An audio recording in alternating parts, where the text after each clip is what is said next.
A very warm welcome to lesson number 12 in this series on the law of evidence. In today's lesson, we will have a look at the scheme of the Indian Evidence Act. In other words, we will have a look at the entire skeleton of the Indian Evidence Act and we will glance through every single corner of the entire statute. So I'll talk a bit generally about how statutes are divided, how they're organized. Now we know that statutes are really long and therefore it becomes important to chapterize them and divide them into sections. So what are the kind of sections, the parts that you see in a statute? In statutes you generally see parts. Okay, so for example, you are aware of the fact that the Constitution of India has some parts. You remember any part? The most famous of these, the most important of these is part 3, which contains the fundamental rights. Okay. Now, does the Indian Penal Code contain any parts? When I talk about the IPC, does that have any parts? The answer is no. The Indian Penal Code does not have any parts. So what does it have? It has chapters, right? Does the Constitution have chapters? So we know that the IPC has chapters. But what about the Constitution? Does it have chapters? The answer is yes. Within the parts, you have chapters. For example, if I take part 5, it has chapter 1, chapter 2, chapter 3, chapter 4, chapter 5, right? For example, chapter 4 of part 5 of the Constitution is what is the Union Judiciary. Okay? When we go to part 6, of the Constitution, does this start with chapter 6? No. It again starts with chapter 1.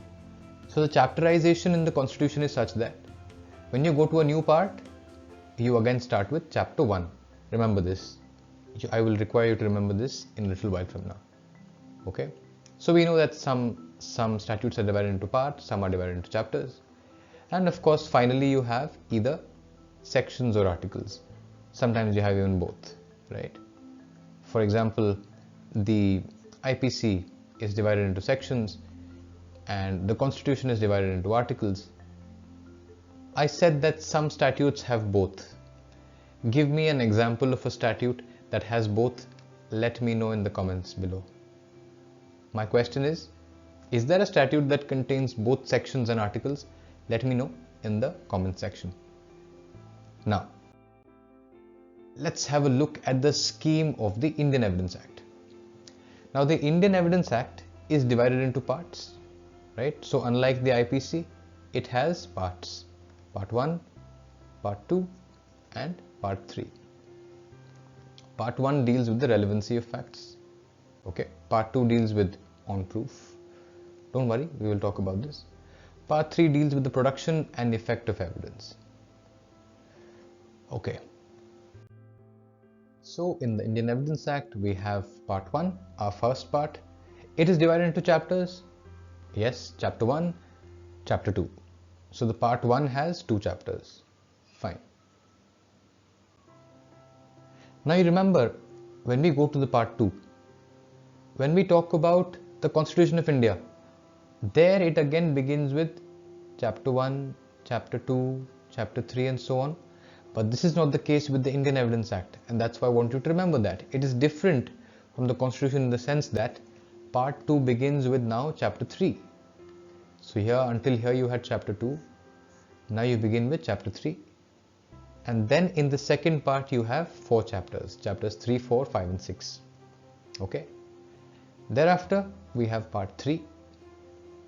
And part 3 gives us the remaining 5 chapters, because you have a total of 11 chapters in the Indian Evidence Act. So the Indian Evidence Act is basically 3 parts divided into 11 chapters, which in total contain 167 sections. So as you can see, it's a relatively small and compact statute, not very large. If you compare this with the IPC, well, the IPC has 511 sections over 23 chapters.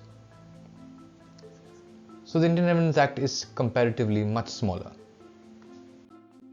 Alright, so now let's take a deeper look at the Evidence Act. So we know part 1 has 2 chapters. Chapter number 1 is called the preliminary chapter and it extends from section 1 to 4. Now, this is not 4 sections, it is actually 3 sections because section 2 has been repealed from this. There is no section 2. Now, what does the preliminary chapter tell us? It tells us something about the act. What is the name of the act? The short title of the act. What is the extent of the act? When did it commence? It also gives us the meanings of some of the words used in the act. So it's the preliminary introductory chapter. Moving ahead, chapter 2. Chapter 2 talks about the relevancy of facts, and this is the longest chapter in the Indian Evidence Act, from sections 5 to sections 55. It is the longest chapter in the Act. It talks in detail about what kind of facts are relevant and what are not relevant. So for example, it goes through several of the topics that we will be studying in the law of evidence. So even as far as our learning of the Evidence Act is concerned, whether as a student in a college or whether it's for your competitive exams, section 5 to 55 is the most important part of the Evidence Act, which deals with the relevancy of various facts. Okay. Now we go to part 2. Okay. Part 2 starts with chapter 3, of course. Chapter 3 says facts which need not be proved. Now, it's important for you to see that in the chapter preceding this, which is the chapter 2, you're talking about relevant facts. Relevant facts are those facts which can be proved, because evidence should be given only for relevant facts, right? So it talks about those things which can be proved. Also, in sections 5 to 55, you will find some sections which say things which cannot be proved, because it says these facts are irrelevant. So chapter 2 deals with what can be proved and what cannot be proved, what is not permitted to be proved. But chapter number 3 talks of some things which need not be proved. It's like you need not prove these. You find this in sections 56 to 58. It talks about things like facts admitted need not be proved. If both the parties agree on something, you need not prove it. Also, there are some things of which the court takes judicial notice, which means the court says you needn't prove this to me. I already know it. I've already taken notice of it. Like for example, the court takes judicial notice of the laws of India. Nobody needs to prove section 302. Nobody needs, of the IPC. No one needs to prove that section 302 of the IPC is murder. The court takes judicial notice of it. So there is no need to prove it. Likewise, facts which are not in dispute, no need to prove it. Moving on, we know that evidence is of 2 types, right? The first is oral evidence, and oral evidence is given in sections 59 and 60. Here, it also tells you that oral evidence should be direct, it should not be hearsay. Next, chapter number 5, you guessed it right, it is documentary evidence. Documentary evidence is quite a long chapter. It talks about the various kinds of documentary evidence, the primary and secondary. When can you give secondary evidence, right?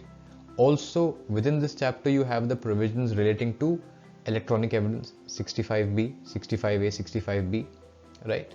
And it also contains several presumptions relating to documents. So let us say there's a document. When do you presume it to be genuine? Okay. Also, it talks about the distinction between private documents, public documents. So that's what you have in chapter number 5. Now, chapter number 6 is quite interesting. Let us say you have oral evidence of something and you have written evidence of something, documentary evidence of something. What will you believe? You will believe perhaps the documentary evidence more than the oral evidence. So chapter 6 deals with that. It deals with the concept of what is known as the exclusion of oral by documentary, which means that on a certain topic, on a certain fact, if you have documentary evidence, then that will exclude the oral evidence. You do not look at the oral evidence in such a case. Of course, there are some cases in which the oral is seen, in some cases where it is not seen, and these are discussed from the sections 91 to 100. Clear? So it talks about when oral can be seen. So when you have both oral and documentary, when can you see oral, when can you not see oral? Look at sections 91 to 100. Simple. Now we come to part 3. Part 3 talks about the production and effect of evidence. What is the effect of evidence and how do you produce it, right? So the first thing that you see here is the burden of proof. Now, what is the burden of proof? You see, when there are two parties, one of them is carrying a burden. You know what that burden is? That burden is that if both keep quiet, if both the people stay silent, still one of them might win. So the person who has to speak up, otherwise he will lose, that person has the burden of proof. Likewise, there are some situations in which a person is expected to produce the evidence. Like there's a disputed fact, but the court says no, either you could produce or you could produce, but there's a burden of proof on one person that okay, you must prove this. It's a burden of proof, and burden of proof is discussed in the Evidence Act from sections 101 to 114A. Okay. Moving on, chapter number 8. It talks about this principle of estoppel. Now you have three sections, 115 to 117, which talk about estoppel. Estoppel is a very simple concept. It's an aspect that is specific only to civil matters. It basically means that if you've said something, if you've made a representation, then you cannot go back on it, you cannot retract it. You are stopped from retracting a statement that you've made. You cannot blow hot and blow cold, right? That's the chapter 8, estoppel for you. Then we look at chapter 9, and chapter 9 deals with witnesses. Witnesses are the source through which you have your oral evidence. Now, right from 118 until 134, it talks about several kinds of things that witnesses can say, what witnesses cannot say, who is a competent witness, who is not a competent witness, how many witnesses are needed, do you really count the number of witnesses, what is it that witnesses will be permitted to say, what are witnesses not permitted to say. So all of these things are seen in this chapter relating to the witnesses, right? Then we go on to the next chapter. Chapter number 10, it talks about the rules relating to the examination of witnesses. So, what is the examination in chief? What is the cross-examination? What is re-examination? In what order does it happen? What are the kind of questions that can be asked in examination in chief? What can be asked in cross-examination? What are the kind of questions that are not permitted? Are you permitted to make indecent statements? Can you make scandalous statements? Can you question the character of somebody? Can you question your own witness if your witness turns hostile? Or many such more questions related to the examination of witnesses are dealt with between 135 to 166. Okay, and then we come to our final chapter, chapter 11, which is just one section dealing with the improper admission and rejection of evidence. So what this section says is, it reminds us that the Indian Evidence Act is basically a law of procedure. So what it says here in the final section is that let us say by mistake there is an improper admission or rejection of evidence. Now what is the job of the Indian Evidence Act? The proper admission and rejection of evidence. Suppose there happens to be a mistake whereby there is an improper admission or rejection of evidence. Should that result in a new trial? 167 says no, unless there has been a miscarriage of justice, which means that the final result has been changed. Unless the final result is changed, simply a mistake in the admission or rejection of evidence does not result in a new trial. So the trial will be valid even if there has been improper admission or rejection of evidence, right?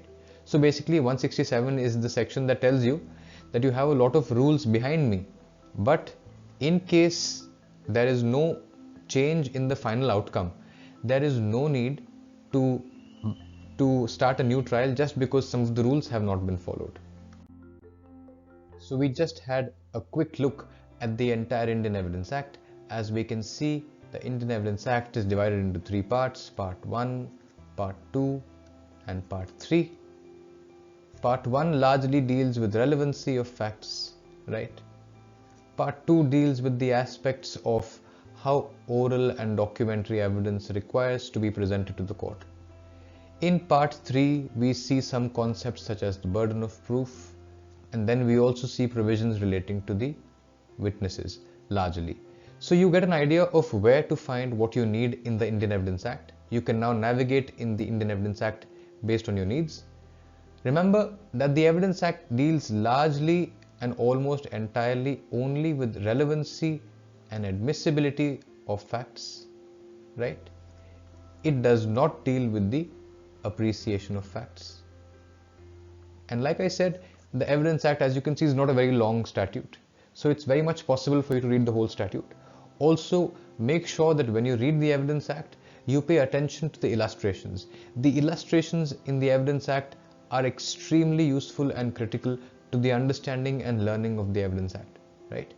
So I hope this lesson was of use to you, that this entire tabulation gave you a certain mind map so that you can now find yourself better acquainted and more familiar with the Indian Evidence Act. Thank you so much for your patience. Good day.